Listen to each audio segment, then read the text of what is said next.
Non sento la sigla.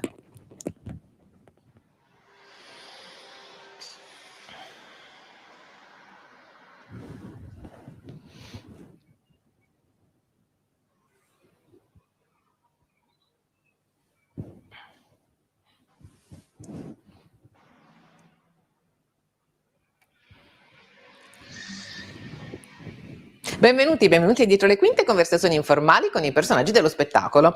Oggi faremo una chiacchierata con Ninni Bruschetta, in scena questa sera, ma da ieri con La grande abbuffata, tratto dal film di Marco Ferreri, regia di Michele Sinisi. Poi ci sposteremo invece nella sala prove di Una stanza tutta per sé con Marianella Bargili, regia di Alessandro Pizzek, ed è una produzione, andrà in scena presso il Campania Teatro Festival. E poi parleremo con Paolo Endel per lo spettacolo La giovinezza è sopravvalutata, ma vi consiglieremo anche un buon libro da mettere in valigia durante l'estate. Nella rubrica Libri in valigia saremo con Patrizia De Risi.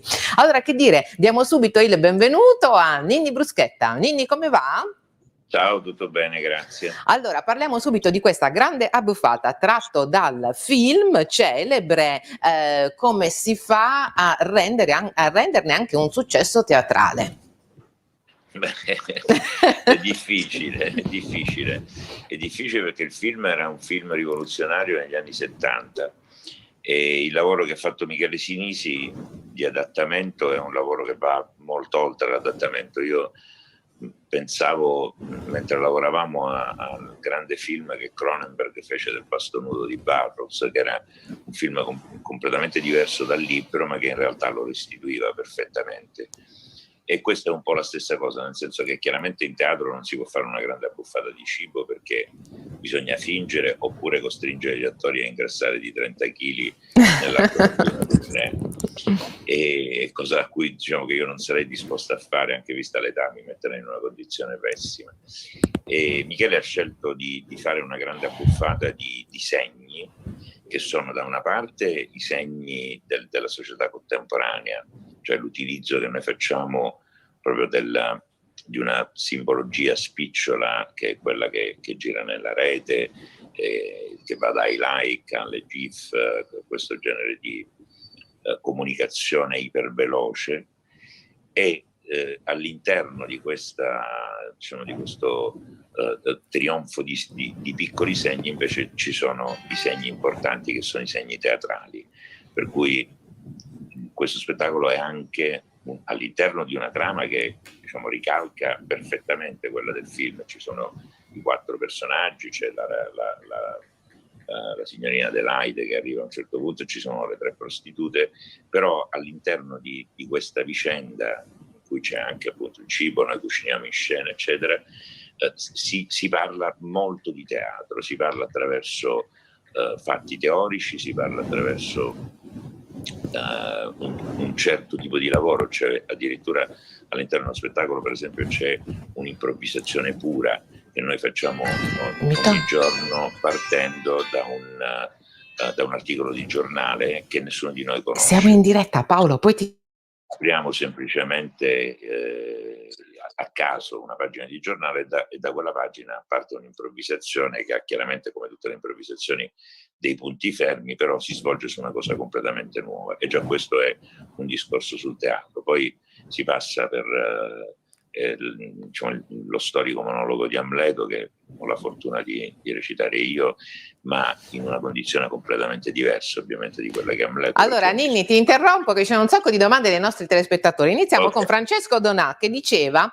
ma La grande abbuffata fu fischiata a Cannes nel 73, sì. Era troppo avanti, ci dice Francesco, per l'epoca, e oggi invece è ancora attuale secondo te?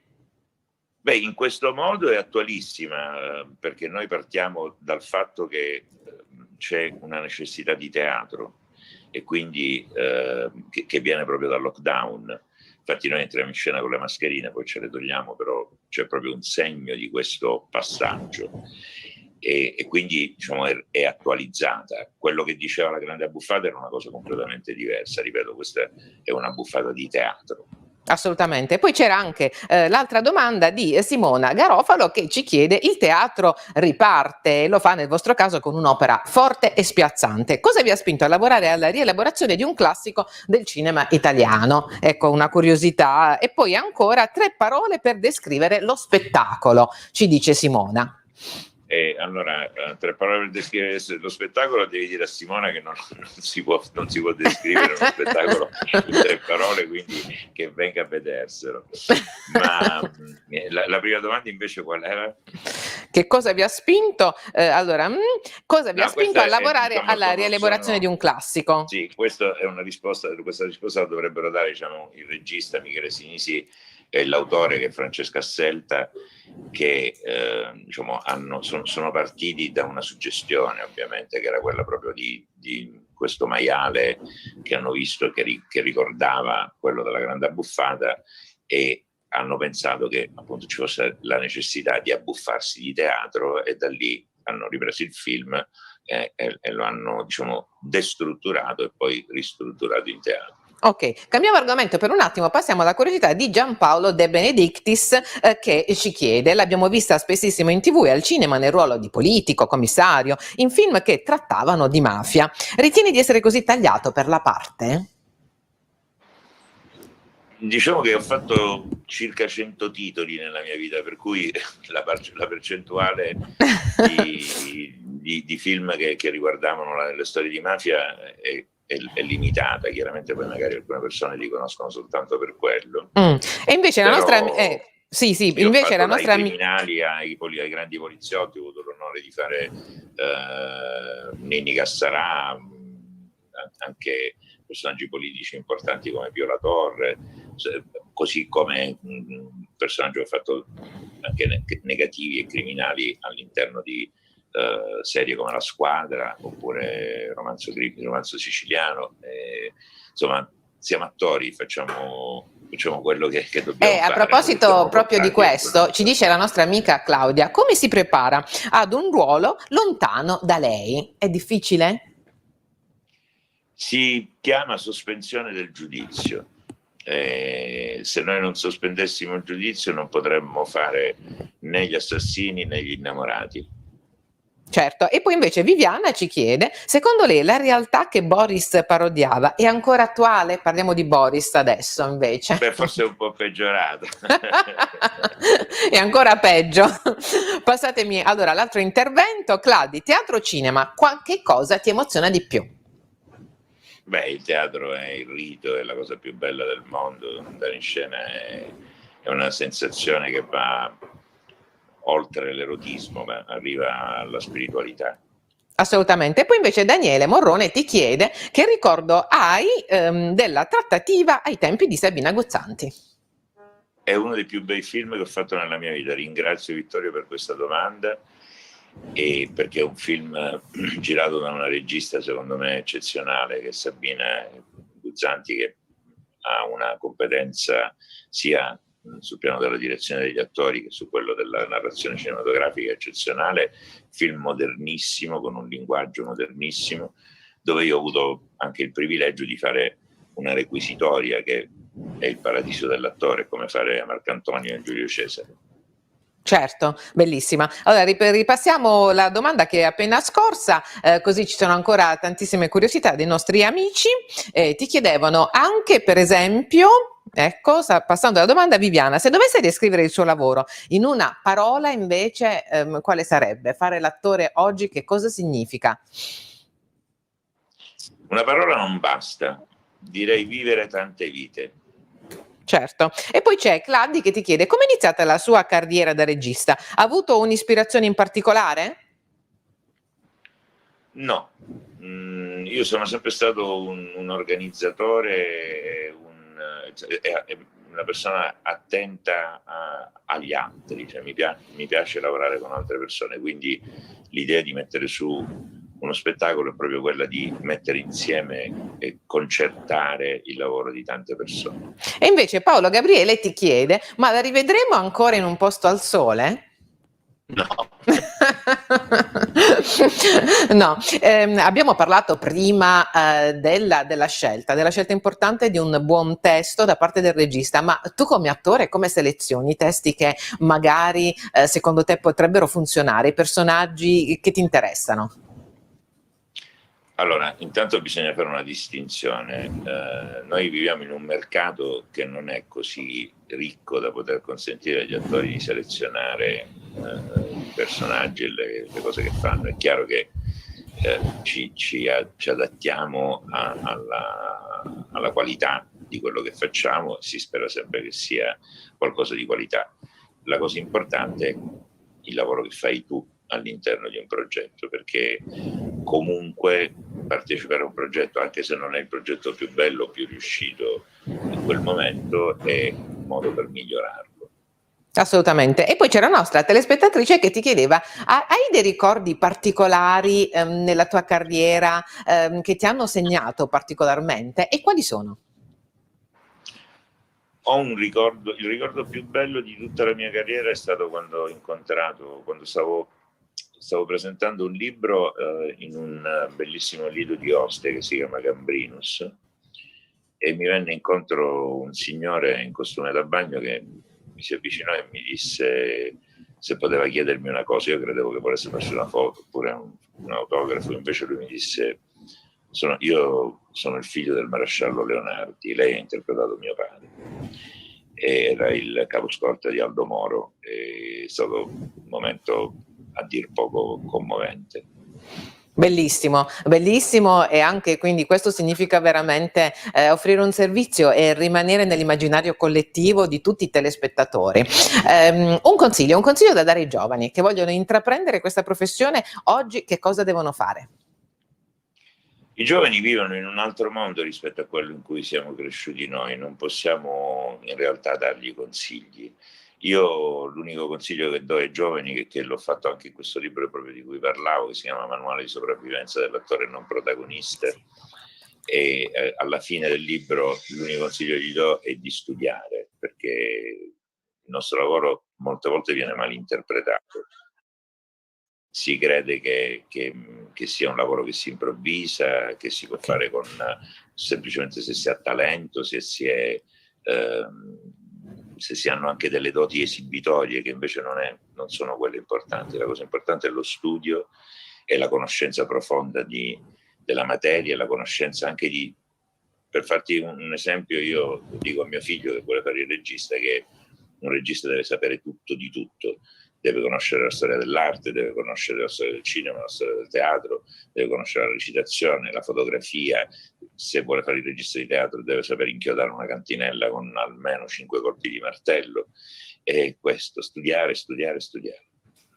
Benissimo, allora che dire, io ti ringrazio tantissimo per essere stato con noi questo pomeriggio e averci parlato di teatro, però diamo riappuntamento a tutti quanti, a tutti i nostri telespettatori con La Grande Abbuffata, questa sera, regia di Michele Sinisi, e sono alla Gradisca, giusto? No, alla Fontana? Alla Fontana di Milano, però poi la tournée prosegue, per chi dovesse perderla. Allora, anticipa Ninni, poi invece sarete a Prato, giusto? Sì, per quest'anno diciamo che è una mezza stagione, saremo a Prato, poi riprendiamo da Torino a inizio stagione. Ok, benissimo, allora che dire, in bocca al lupo per lo spettacolo e ci rivediamo senz'altro a questo punto anche nei teatri di tutta Italia. Grazie mille per essere stato con noi, ciao! Ciao, grazie a voi. Ciao. Un bacione! Ciao. E noi proseguiamo parlando del Campania Teatro Festival. Lo facciamo con Marianella Bargilli, che mi dicono però che adesso momentaneamente si sta preparando perché sta facendo le prove e lo spettacolo è una stanza tutta per sé. La regia è di Alessio Pissek e di Gian Maria Cervoli, veramente tratto dall'omonimo saggio di Virginia Woolf. Vediamo un po' di che si tratta. È in collegamento Marianella, ci sei? Eccola. Allora, loro sono in teatro e anche con il regista, sì, stanno provando lo spettacolo. Allora, raccontateci subito di che cosa si tratta, come avete messo su questa pièce su Virginia Woolf. Avete le prossime 2 o 3 ore a disposizione? Guarda, allora, noi stiamo provando lo spettacolo, siamo nel Teatro Edoardo De Filippo a Cecina. Gianmaria, come hai detto, ha fatto la riduzione di questo bellissimo saggio e io sono nelle mani del mio regista che mi sta facendo ragionare su quello che è il titolo, Una stanza tutta per sé. Ho piacere che proprio stavamo parlando di questo, guarda, siamo collegati con la frase. Abbiamo proprio ripetuto il titolo di questo saggio perché vogliamo entrare dentro a questo meraviglioso pensiero che era di questa grande scrittrice che è Virginia Woolf e del meraviglioso lavoro che ha fatto Gianmaria Cervo. Ho piacere di interrogare il mio regista che mi stava raccontando questa famosa stanza tutta per sé. Sì, è quella stanza dei nostri pensieri, è quel momento di noi stessi dove ci chiudiamo dentro i nostri pensieri a riflettere su chi siamo, sulla nostra storia e anche sul perché facciamo quello che facciamo nel mondo, perché facciamo teatro, perché facciamo arte, perché continuiamo ostinatamente in senso contrario a portare nel mondo la bellezza. Assolutamente. Allora, ci sono delle domande dei nostri telespettatori. Vi chiedono, allora, intanto per Marianella, c'è un personaggio che non ha mai dimenticato? C'è un personaggio che ha interpretato che è rimasto particolarmente a cuore? Ti chiede Alessia. E Viviana ti chiede, ha interpretato Virginia Woolf, questo personaggio la rispecchia? Invece in questo c'è qualcosa di autobiografico? Accidenti, allora parto dall'ultimo, faccio prima. Sì. Pare sembra proprio una cosa, in questo momento non poteva calzarmi di più questo argomento. Mi piace tantissimo pensare alla forza delle donne, alla libertà di pensiero delle donne, alla capacità che hanno le donne di reagire alle cose che accadono, che ci accadono, e sto parlando di tutte le donne, alla nostra forza, la meravigliosa forza che abbiamo di costruire, di nutrire, di esserci. Per quanto riguarda il passato, ce ne sono tanti, io adoro il mio lavoro, per cui i personaggi che ho interpretato hanno sempre avuto proprio la mia anima totalmente. Il primo in assoluto è Elisa Doolittle nel Pigmalione, perché mi rispecchiava anche tutto un sogno che si stava realizzando, per cui l'ho amato molto, ma ce ne sono stati tanti, è sempre stato tutto fatto con grande amore. Certo, e poi dice, come nasce Claudia Bita? Per tutti e due, quando è nata la vostra passione? E poi ancora, se ne leggiamo 2 o 3, così possono rispondere, c'era un'altra domanda, come nasce come attrice? Come nasce Marianella Bargilli attrice? E poi c'era una domanda, come ha lavorato su questo personaggio? Come ha impostato il lavoro, il work in progress di questo lavoro? Allora, per quanto riguarda la passione per il teatro, io, anche Alessio, penso per le prossime 2 o 3 ore potrà spiegarvelo. La tua passione per il teatro? La mia passione per il teatro comincia da quando avevo 8 anni, ho scoperto che piangere non era un problema, che era anzi una cosa che poteva diventare qualcosa che si trasmetteva agli altri, no? Credo che il motivo per cui facciamo questo lavoro è che appunto scopriamo da bambini a volte che il teatro è uno straordinario luogo di fuga dal mondo, ma anche un modo per stare nel mondo con più consapevolezza anche di se stessi, e quindi è lì che nasce tutto, nasce l'amore da quando sei piccolo e da quando lo guardi da fuori e vuoi entrare in quella scatola meravigliosa, magica. È vero. Beh, allora, per quanto mi riguarda, io ho sempre immaginato di essere tante persone. Lo facevo da piccola, mi camuffavo, mi vestivo, volevo essere tante persone perché io da sola non mi bastavo, per cui così banalmente è iniziato un gioco mi ricordo che un giorno ero a scuola e il mio professore disse no, perché mio fratello ha cambiato tanti lavori. Ho detto bello, ha cambiato tanti lavori, e ho detto ma io devo fare tanti lavori, e quindi interpretare tanti personaggi e essere un po' più fuori da me per cercare me, perché poi alla fine è quello sto l'attore fa. Per quanto riguarda il discorso del testo, ci stiamo lavorando e stiamo cercando di entrare in quella che era questa meravigliosa autrice che è Virginia Woolf. Il suo personaggio, Gianmaria, ha creato altre persone all'interno della drammaturgia, per cui stiamo interpretando Rox in the Box, Michele Andreozzi, insomma stiamo entrando nella vita anche di donne che sono presenti in questo momento nel mondo e che hanno una storia da raccontare di una stanza tutta per sé. E poi ci chiedevano, Carla Monaco, una curiosità: qual è il segreto per rimanere in sintonia con l'intero cast? E poi c'erano un paio di interventi ecco, Giampaolo De Benedictis ha ottenuto una certa popolarità con il Grande Fratello. Non ritiene che con l'invadenza dei social attuale siamo tutti all'interno di un Grande Fratello? Lo dico sempre, io che l'ho fatto è perfettamente così. Ora io faccio un discorso un pochino più antropologico, anche se poi ho partecipato ad un gioco e parlo di un sacco di tempo fa. C'è l'idea del voyeurismo, perché non ci accontentiamo di guardarci nelle nostre vite, ci piace l'idea di guardare le vite degli altri. Quindi io personalmente ho partecipato a questo gioco quando ero all'albore di tutto, non era ancora cambiata la società con i social. Poi sono arrivati i social e effettivamente noi possiamo vedere la vita di tutti, quello che fanno. Quando non le vediamo ci dispiace anche un po', ma perché non lo vedo?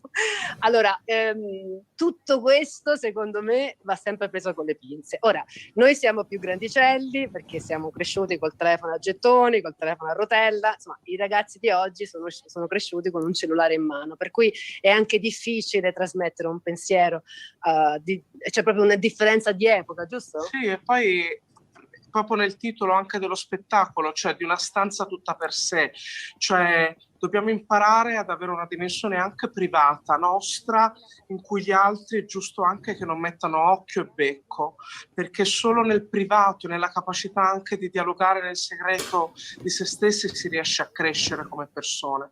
E forse la dimensione dei social, di questo voyeurismo pubblico, in cui pubblico e privato non esistono più come dimensioni, rischiamo di perdere la nostra identità. Quindi è bene che torniamo a imparare ad avere uno spazio privato che poi condividiamo con chi vogliamo e quando decidiamo con gli altri, perché esistiamo anche se gli altri non ci vedono, esistiamo anche se gli altri non ci condividono, non importa, esistiamo noi. Assolutamente. Poi c'era un'altra curiosità di una nostra telespettatrice che vi chiedeva come vi sentite l'idea di potervi esibire davanti a un pubblico, l'emozione quindi della ripartenza. E ancora c'era un'altra nostra telespettatrice che ti chiedeva il ruolo che ti ha reso più orgogliosa di te. Qual è stato? Allora, l'idea di ripartire, io per fortuna ho anche fatto delle cose onestamente, perché ho registrato 2 spettacoli per la televisione e non c'era il pubblico, per cui registrare il teatro per la TV, tipo cinema, senza pubblico fa molto molto strano. Il teatro si fa col pubblico, c'è questa meravigliosa magia che fluisce tra l'attore e il pubblico, deve essere fatto in teatro, e il fatto di ritornare con un pubblico in un palcoscenico importante come il Festival di Napoli è veramente una grandissima emozione, credo per tutti. Per quanto riguarda il mio passato, ripeto, io ho fatto tante cose. Ho fatto una cosa un po' folle, devo dire la verità, se la dovessi rifare oggi forse non la farei, nel senso che ho recitato un monologo di 1 ora e 10 mélangé in francese, perché la storia apparteneva alla Francia, per cui ho deciso di tradurre questo testo, di recitarlo in francese e di andare là. Questo succedeva 10 anni fa e proprio ieri ne parlavo, dicevo, nella mia follia forse oggi non lo rifarei, perché però quel ricordo è di grande orgoglio, perché ci sono anche riuscita, per cui è stato molto bello poterlo fare. Alessio, una parola sul tipo di regia di questo spettacolo su Virginia Woolf. Insomma, è una bella responsabilità. Qual è questa regia, come l'hai impostata? La regia, grazie, perché sento a distanza. Allora, la regia come l'abbiamo impostata? Ma l'abbiamo impostata, intanto stiamo lavorando sul testo, che forse è l'elemento fondamentale, perché la drammaturgia, appunto, come diceva Marianella, dice Maria Cervo, rilegge fortemente e è liberamente tratto dal testo, perché ha fatto un grande lavoro di commistione. Io credo che la regia nasce proprio dal testo, io lavoro molto sul testo e da lì parto. La regia è questo viaggio dentro questo femminile, cioè il fatto che Marianella ci racconterà in qualche modo questo passare da una donna all'altra, da una vita all'altra, da un'esistenza all'altra, cercando in tempo reale di farci percepire come queste parole ci cambiano, no? Nell'istante in cui le diciamo, e credo che questa sia la dimensione più forte della regia, cioè quando quello che accade sulla scena è qui e ora e non è qualcosa che abbiamo, fra virgolette, prestabilito prima. Dall'altra parte una stanza molto astratta con degli elementi, una sorta di universo all'interno del quale uno spazio che lei esplora. Ecco, l'esplorazione dello spazio come esplorazione di se stessi, questo mi sembra anche un elemento molto forte del lavoro che stiamo costruendo. Bellissimo, anche veramente, perché- bellissimo, quindi ci avete veramente incuriosito. Ripetiamo per i nostri telespettatori. Allora, al Campania Teatro Festival, esattamente quando possiamo vederlo? Il 6 e il 7 di luglio alla Reggia di Capodimonte. Bellissimo, quindi io non lo perderei senz'altro, quindi facciamo una vacanza intelligente, quindi visitiamo la Brava. Campania, però insomma vediamo anche tanto spettacolo perché ne abbiamo veramente bisogno in questo momento particolare della ripartenza. Allora, ultimissimo intervento perché abbiamo l'altro ospite. Viviana, se dovessi tornare indietro, quale consiglio daresti a te del passato? Sentiamo Marianella. Se dovessi tornare indietro? Sì? Oh Gesù, che domanda difficile! No. Quale consiglio? No, io sono contenta di quello che ho fatto, anche del mio passato, con tutti gli errori del caso. Mi sono perdonata negli sbagli, penso che gli sbagli mi sono serviti in qualche modo a crescere, a migliorarmi, per cui va tutto bene. Perfetto, bellissimo. Allora non perdiamo questo spettacolo, si tratta di Una stanza tutta per sé con Marianella Bargili, regia di Alessandro Pizzek, di Gianmaria Cervoli, veramente tratto dall'omonimo saggio di Virginia Woolf e sarà al Campania Teatro Festival. Grazie mille per essere stati con noi questo pomeriggio e ci diamo senz'altro appuntamento in teatro. Che dire? Allora, Grazie. in bocca al lupo e alla prossima. Grazie. Ciao! Vi aspettiamo. Ciao. Ciao. Grazie. Ciao. E noi proseguiamo invece con Paolo Endel con lo spettacolo La giovinezza è sopravvalutata, scritto da Paolo Endel e Marco Vicari, regia di Joele Dix. Guardiamo un po' il trailer e poi saremo in collegamento con Endel.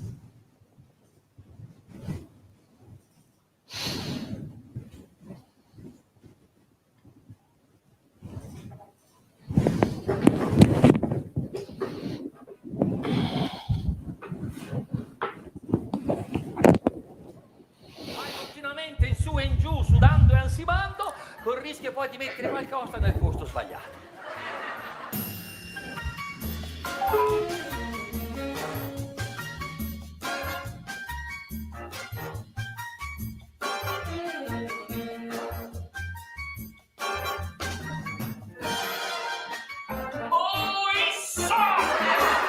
Vi aspetto a teatro. La giovinezza è sopravvalutata. A lei.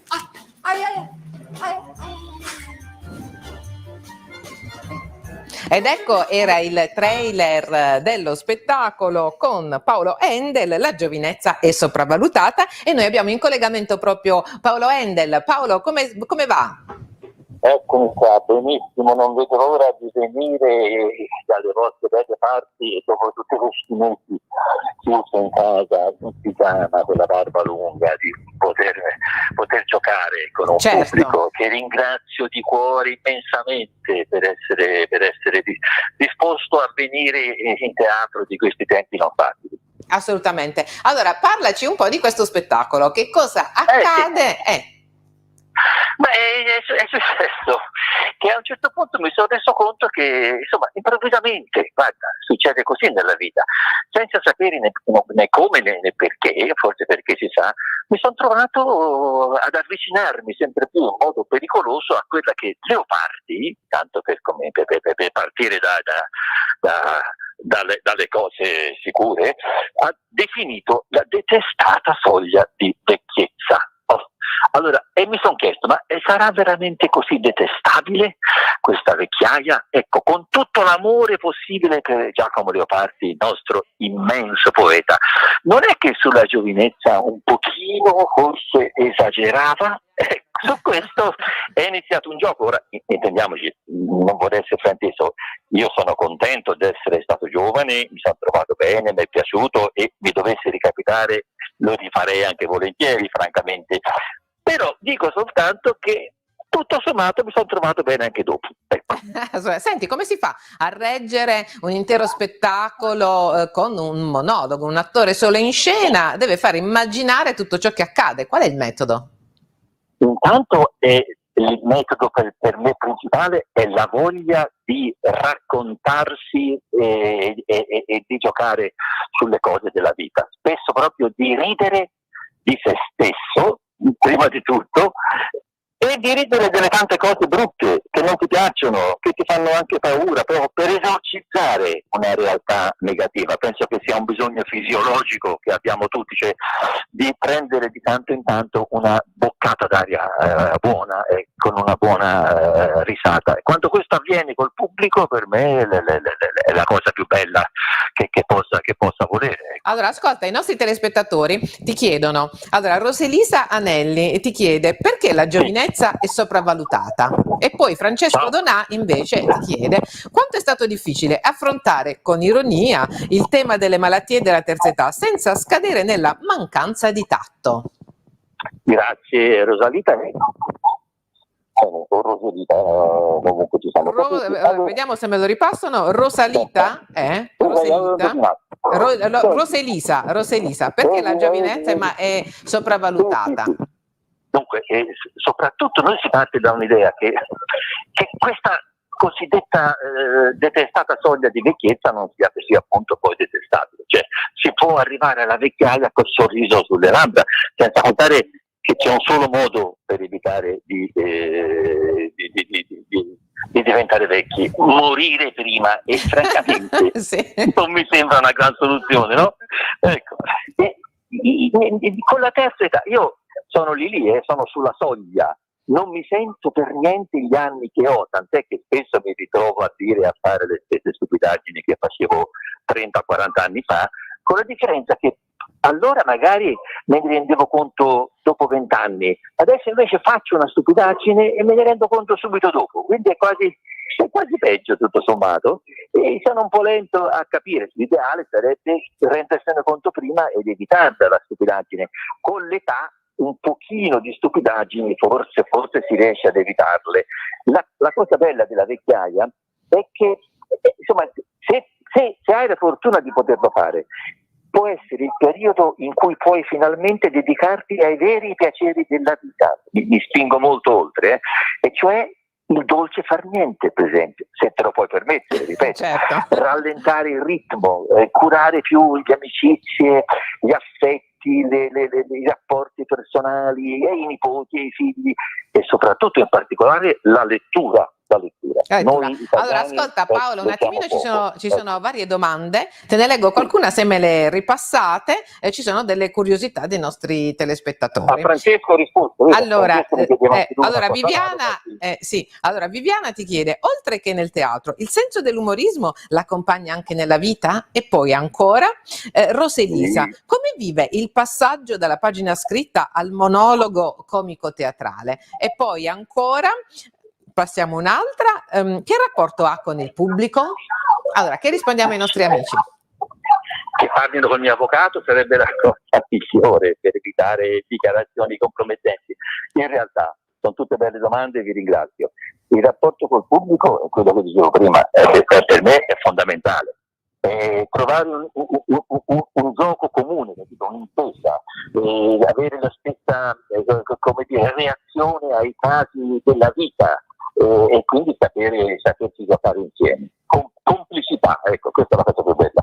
Poi io sono proprio portato a questo di carattere, cioè avere rapporti con gli altri, un'intesa con le persone anche che non ho mai visto in vita mia, sul gioco, sul prendersi in giro con affetto e con tutta la sensibilità, l'attenzione, la leggerezza possibile. Però il gioco è quello. Certo. E poi ancora ti chiedono come reagisci alle critiche? Le critiche sono sempre ben accette, perché sono positive, se non c'è dietro. Io per esempio in questi ultimi tempi ho fatto degli appelli ai vaccini, ecco, argomento molto delicato. Sì, vero. Per qualcuno i vaccini di ultima generazione, quelli RNA messaggero, per intendersi, e qualcuno addirittura interverrebbero sul DNA modificandolo. Questa è una follia, è una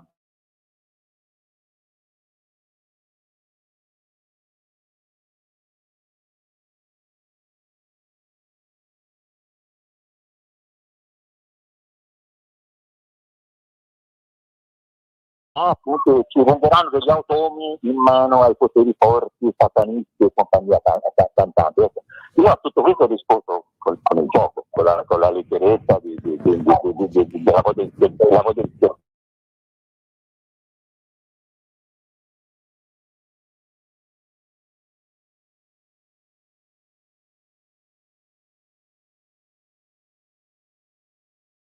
Oggi nel mondo ci sono i terrapiattisti, non ci dimentichiamo. I terrapiattisti sono convinti che la terra sia piatta, nonostante tutto. E se tu dici loro, guardate ragazzi, vi sbagliate, la terra è tonda, magari ti dicono che sei pagato dalla lobby dei produttori di mappamondi. Ecco, quindi con questa premessa non è facile. Poi c'erano degli altri amici che si ricordavano delle tue trasmissioni televisive, in particolar modo penso i martedì di Paolo Endel. Accidenti di memoria, queste sono cose di allora adesso un attimino una informazione tecnica, mi dicono che adesso si sente un po' più avvattato, cerca di mettere il telefono più vicino. Sì, sono cose queste che dicevi degli anni 80, dicevo, sì. 1880 naturalmente. I martedì di Paolo Endel, che cosa ti ricordi, che ricordo hai di questa trasmissione? Non lo so, chi mi domandava, io stavo dicendo, chi mi chiede si ricorderà qualcosa, io sono partito, pensa, giocando con Fabio Fazio, tanti anni fa, in banane, e lui faceva delle interviste e io rispondevo giocando con lui, stravolgendogli l'intervista, e c'è con lui rimasta una grande amicizia, ecco. E adesso la voglia di giocare mi ha portato a riflettere su questo argomento. Ora, attenzione, parlare della vecchiaia vuol dire parlare della giovinezza, e in quasi tutto lo spettacolo in realtà il gioco è quello di parlare della giovinezza e di cosa vuol dire essere giovani e di cosa vuol dire non esserlo più e di come arrivarci nel modo giusto. Noi maschi siamo indietro rispetto a voi signore, perché anche sul tema della vecchiaia è importantissimo il discorso della manutenzione del corpo umano, di questa macchina meravigliosa ma anche delicata, ecco. In quanto a controllini per la salute, gli uomini sono indietro. Dai 50 anni in su si sa che bisogna cominciare a farsi dei check, dei controlli periodici. Il 54%, pensate, dei maschi europei, secondo una recente indagine, crede che la prostata sia un organo femminile. Giuro, 54%, quindi non sappiamo neanche come siamo fatti, come vuoi che, ecco, le donne sono molto più attente, informate, sensibili su questo argomento. Secondo noi la prostata è femminile, secondo molti sarà femminile, forse perché finisce per A. Fosse il prostato, allora sì, lo capirebbero. E poi c'è una sorta di di atteggiamento tutto maschile, per cui si crede il maschio italiano che sia un cedimento, no? Andare a farsi controllare e parlare di certe cose, quasi una forma di pudore, di chissà che. Allora ti chiedono i nostri amici, ma quando è sul palco le viene naturale il lato sarcastico? Mi viene naturale il gioco con il pubblico, anche su argomenti proposti dal pubblico. Adesso c'è questa come potrei dire, questa abitudine di noi di dover ogni volta commentare le nostre fasi della vita sui social. Questo porta a un atteggiamento che può essere fonte di gioco infinito. Io sono andato nello spettacolo, li riporto, sono andato a cercarmi tanti commenti di utenti frustrati e sopra le righe su internet ci sono delle cose imperdibili, giudizi sui ristoranti, non li anticipo adesso per non fare la sorpresa. È una parte dello spettacolo veramente che mi piace molto fare, perché quindi lo spettacolo nasce anche dall'osservazione del reale, di assoluto godimento e divertimento. Certo, quindi nasce tutto anche dall'osservazione del reale. Carla Monaco ti chiede, certo, quanto conta la curiosità e l'empatia nel tuo mestiere? Sì, contano. La curiosità di capire, ripeto, se stessi, il rapporto col prossimo, di capire quello che succede e di poter su questo avere un'intesa col pubblico che hai davanti, perché senza un'intesa, un idem sentire, come si diceva un tempo, questa empatia non si realizza, che invece è un aspetto fondamentale. E poi ancora un'ultimissima curiosità: hai dei riti scaramantici prima di andare in scena oppure no? Direi di no, alcuni miei colleghi li hanno molto più di me. Direi di no. Certo, se mentre vado in teatro a fare lo spettacolo un gatto nero per l'appunto mi attraversa la strada, un pochino mi dà qualche problema, però niente di più. Niente di più. Allora, amici, io vi invito senz'altro a questo spettacolo divertentissimo, bellissimo, molto attuale, ironico, non ve ne pentirete. Paolo Endel in La giovinezza è sopravvalutata, scritto da Paolo Endel e Marco Vicari, regia di Gioele Dix. Dove vengono i nostri amici? Alla Gradisca, vero Paolo? Alla Gradisca, ecco, bravissima, regia di Gioele Dix, con cui ho una forte grado di sintonia che ha permesso questo gioco. Perfetto, e sarà in scena da questo spettacolo? In scena ora questo mi piglia la sprovvista, il 10 e l'11, se non sbaglio, correntemente. Abbiamo veramente il pubblico distanziato e con tanto di mascherine. Certo, è importantissimo. certo. Quindi amici, fate un salto a teatro anche con le belle giornate, divertitevi. Io mi sono vaccinato, quindi farò il tampone per sicurezza. Tutto in piena sicurezza. Allora, grazie mille. Regola, mi dispiace, forse non abbiamo risposto a Francesco, ma un sacco di amici, un sacco di amici, diamo appuntamento per alla prossima intervista, perché c'è un sacco di amici con tantissime domande, però purtroppo il tempo è tiranno. Allora, Paolo, ti salutano tutti i nostri amici, gli spettatori di Dietro le Quinte, ti salutiamo anche noi e diamo a tutti appuntamento alla Gradisca. Mi raccomando, un maggio e giugno in spettacolo. Grazie mille e arrivederci alla prossima. Ciao. Grazie a te e a tutti quanti, grazie, un abbraccio. Ciao. Ciao. E noi proseguiamo invece col consigliarvi dei libri assolutamente da non perdere. Questo pomeriggio parliamo dell'ultimo lavoro di Patrizia De Risi. Ascoltiamo un po'. Ciao! Ciao Teresa, buon pomeriggio. Allora, benvenuta. Patrizia ha all'attivo un nuovissimo testo che è qui, bellissimo, e si tratta di Racconti di luce. Sono veramente dei racconti molto molto emozionanti. Chi sono i protagonisti di questi racconti? Allora, i protagonisti sono vari, devo dire, e poi ti spiegherò il motivo.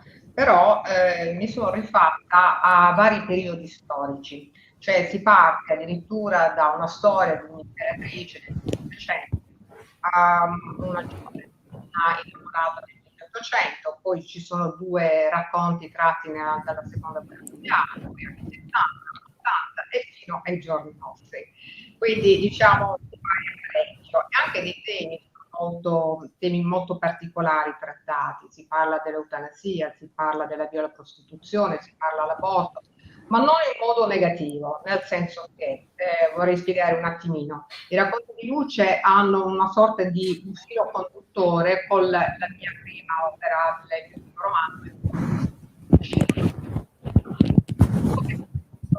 Il nostro rapporto è ovvio che riguarda tutti noi, nessuno escluso, perché riguarda il nostro rapporto nei confronti non solo della vita, ma di quello che c'è oltre la vita stessa. quindi l'altra dimensione, quindi la dimensione celeste, e la possibilità anche di poter comunicare con l'altra dimensione.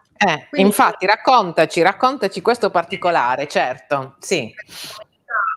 appunto con il dono, perché con una storia d'amore praticamente ho voluto avvicinare a un argomento così delicato il lettore. C'è chi ci crede, chi non ci crede, chi ne ha paura, ci mancherebbe, però in realtà chi anche non ha creduto all'aldilà, alla comunicazione, ha comunque apprezzato molto il mio romanzo Il dono, che poi ti leggi veramente, me l'ho letto in una notte, anche a mare l'anno scorso in una giornata, quindi è molto fluido, ed era quello che io proprio volevo, e ho continuato a farlo con i racconti di luce, dove c'è praticamente un sunto, una fusione fra realtà e fantasia.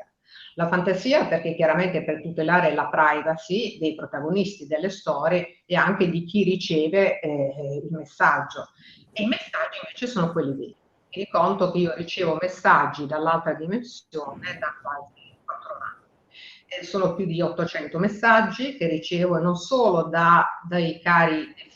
E ho avuto modo chiaramente di confortare gratuitamente, tengo a sottolinearlo, tanta gente, e però ho voluto anche diffondere questo mio messaggio proprio con il primo romanzo, con questi racconti. Quindi in questo modo, in questa situazione nuova, ho voluto affrontare temi un po' pesantini, diciamo la verità, ma che possano risolversi con tanta delicatezza, con una sorta di energia benefica, perché avrai letto, ogni fine di un racconto porta a una serenità interiore di cui tutti noi abbiamo bisogno. Io per prima l'ho provato, io ho perso la persona più importante della mia vita anni fa, senza nulla togliere agli altri, che era mio padre, e da lì è nato tutto quanto. E poi si è verificato il dono, insomma ora sarebbe un po' lungo specificare. Certo. Allora, ascolta, ci sono alcune domande dei nostri telespettatori, te ne leggo qualcuna, proviamo a rispondere. Allora, se me le passate, c'era innanzitutto una domanda, eccola Viviana, c'è un momento della giornata in particolare in cui preferisci scrivere? E ancora, quale messaggio speri di lanciare tramite i tuoi libri? Ancora, c'era anche la domanda di come avvicinare i giovani d'oggi alla lettura. Che cosa rispondiamo? Allora, l'orario in genere quello che preferisco è la mattina presto, a volte anche la sera. Io prima prediligevo la notte e la sera, ero più giovane anche. Al mattino presto. Poi quando ti viene non c'è un'ora giusta, ti arriva e devi comunque scrivere. Questo è diverso anche dai messaggi stessi. E poi la seconda domanda, cosa voglio comunicare, sì. Praticamente conforto a coloro che hanno subito una grave perdita, perché noi non ci rendiamo conto che dall'altra parte i nostri cari vogliono comunicare con noi. Loro non sono lontani, assolutamente, e come dietro un vetro spesso, loro bussano, è come se bussassero per farsi sentire. Chiaramente noi non ci accorgiamo perché con la vita di oggi, la vita stressante, la vita che ci porta a correre, i bambini, il lavoro, tutto questo, non abbiamo la possibilità di avere un'introspettiva, di pensare a noi, di pensare ai nostri sentimenti, ai nostri pensieri, e quindi non riusciamo anche a percepire determinati segnali. Io anche nella copertina del mio libro, dei racconti di luce, me lo fece notare anche un'amica, che sulle nuvolette, perché era una foto che avevo fatto qui dalla mia terrazza, c'è una specie di omino sulla sinistra della foto che è come se fosse seduto su una panchina a guardare purtroppo gli orrori terreni. Io vorrei dare tanto conforto agli altri e già devo dire ci sono riuscita nel mio piccolo, chiaramente, con il dono. Poi, anche lì ho avuto anche la possibilità di presentarlo proprio a Foligno, dove è ambientato, poi è stato il Covid e tutto quanto, quindi ci siamo dovuti. Certo. Giampaolo De Benedictis ci chiede, ma quindi bisogna non aver paura e timore dell'ignoto? Esattamente, il messaggio del tuo libro è anche che non dobbiamo aver timore dell'ignoto, ci dice Giampaolo? Infatti Giampaolo, perché purtroppo per molta gente questo è un argomento tabù, ma dipende anche da come lo si prende, perché purtroppo c'è il male e il bene in ogni cosa, quindi anche qui c'è il male e chi lo affronta in un certo modo questo tema e chi il bene. Grazie a Dio, insomma, io mi definisco anche un'operatrice di luce, non mi definisco una medium, perché il termine medium, anche se è adatto, però un po' scuro, un po'... perché io devo dire che il 98% dei messaggi che ho ricevuto sono stati dati alle persone, però c'è quel 2% che non l'ha voluto, perché aveva paura, e io chiaramente ho rispettato. Magari dall'altra parte ci sono anche un po' rimasti male, c'è molto rispetto, c'è molta delicatezza, io credimi, mi riempio io stessa di luce e anche chi mi è accanto percepisce questa energia positiva. Non c'è da temere, assolutamente, è una forma di vita, è un'evoluzione. Questa sulla Terra è una nostra prova e poi man mano la nostra vita si evolve ciclicamente con altre vite successive. Ascolta, ci sono anche i nostri amici che ti chiedono: hai mai avuto il blocco dello scrittore? Mi pare forse Antonella Marangi. Si medesima, poi dice in ciò che scrive, ti medesimi in ciò che scrivi. E poi ancora c'era un'altra domanda. Vediamo, ti è mai capitato di essere in crisi di idee e di non riuscire a scrivere? Senti, grazie a Dio no, ora sto scrivendo altri 2 libri, tra l'altro, contemporaneamente, uno sempre riguardo alla luce, alla spiritualità, un altro completamente diverso, quindi no, grazie a Dio, forse il fatto di essere artista, io nasco soprano, sono una cantante lirica, quindi questo probabilmente, questa sensibilità, questo quid in più che abbiamo, insomma, noi folli artisti, probabilmente mi aiuta anche nella creatività. E quindi no, le idee non mancano per quanto riguarda chiaramente le storie relative ai romanzi. I messaggi sono originali, io ho cambiato giusto qualcosa, ma ho detto per non far riconoscere chiaramente i destinatari del messaggio, però Certo. mi auguro avere lo stesso risultato del dono. Certo, ma questi libri a chi sono diretti? Si possono leggerli tutti o c'è un target specifico? E ancora, Claudimuolo, qual è il tuo pubblico ideale? Che lettore immagini quando scrivi? Allora, guarda, sono diretti a tutti, perché devo dire, dico purtroppo, anche un giovane ha subito un lutto, un grave lutto. Devo dire che ho trovato spesso molte mamme che hanno perso i loro figli e si parla anche di un incidente su monopattino, il bello che io l'avevo scritto prima di questa diffusione pazzesca dei monopattini, e quindi non c'è un target preciso. Devo dire che mi sono arrivate persone di tutte le età. Quindi non lo faccio, io metto a disposizione, io sono un tramite, metto a disposizione quello che io posso fare, unire 2 mondi e confortare chi come me ha subito un peso a volte insostenibile, quindi donando un senso di benessere, parlandone anche con le persone. Io infatti sono sempre rimasta in contatto con chi ha letto, negli eventi che abbiamo fatto, sono sempre a disposizione, insomma, e questo non poteva farmi piacere. Certo, un episodio, una storia che particolarmente ti ha segnata, qual è? Raccontacela.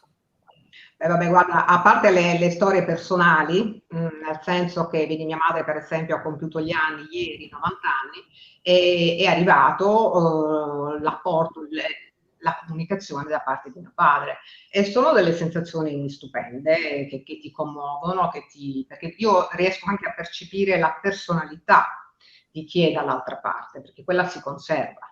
Una storia probabilmente che un po' ci rido su, perché conservando questa personalità c'era la mamma di una signora già un pochino grande, insomma, che era terribile. A un certo punto mi fece capire, senti, io sto bene, mia figlia sta bene, è sposata, facesse la vita sua, io sto qui.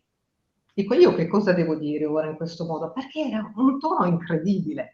Cioè tu ti ritrovi veramente, e ogni messaggio, ti giuro, è diverso da un altro. Poi ho avuto anche messaggi da attori, da cantanti, da grandi personaggi storici, perché all'inizio c'è stata una folla.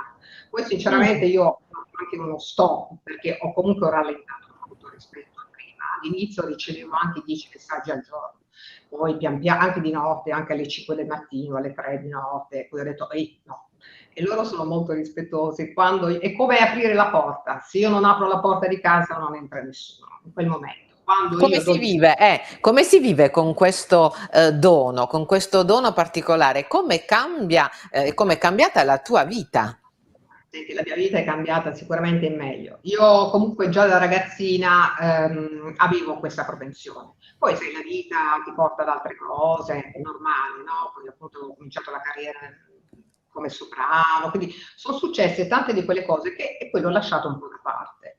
Ma sicuramente l'elemento scatenante è stato appunto questa perdita di papà.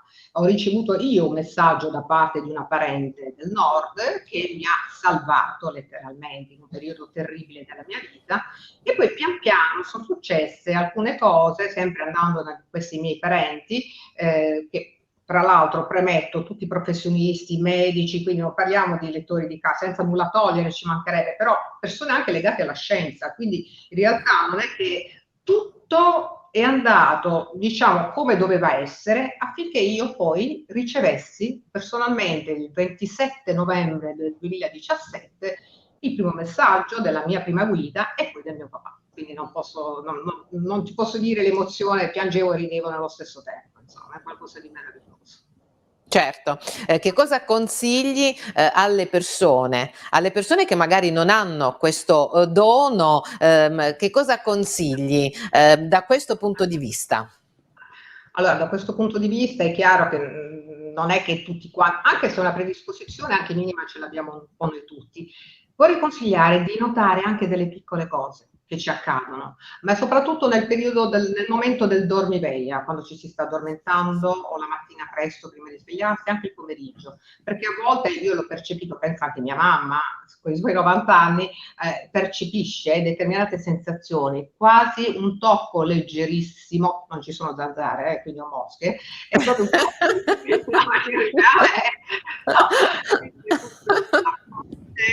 degli odori, dei profumi che non si sentono, non è no, è qualcosa che ti danno un senso di benessere, però bisogna essere propensi a questo.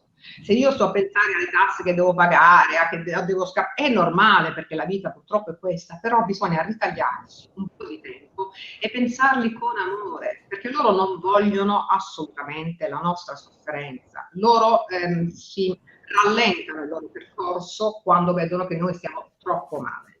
Quindi li dobbiamo pensare, come diceva anche Sant'Agostino, pensi così io fossi nella stanza accanto, normalmente loro ci sono e basta anche a volte neanche il tempo di pensare a qualcosa che è già arrivato, è incredibile, però è un'esperienza bellissima.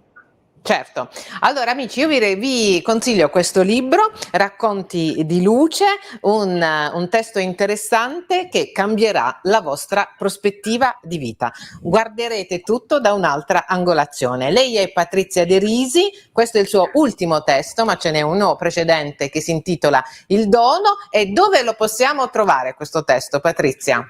Internet si trova dappertutto e quindi c'è anche, va bene, il mio editore, la Web Edizioni, c'è proprio la casa editrice, si può ordinare da loro, ma anche su IDS, su Mondadori Store, su Amazon si trovano tranquillamente. Quindi poi chi vorrebbe contattarmi anche su Facebook per un messaggio, qualunque cosa, io ci sono.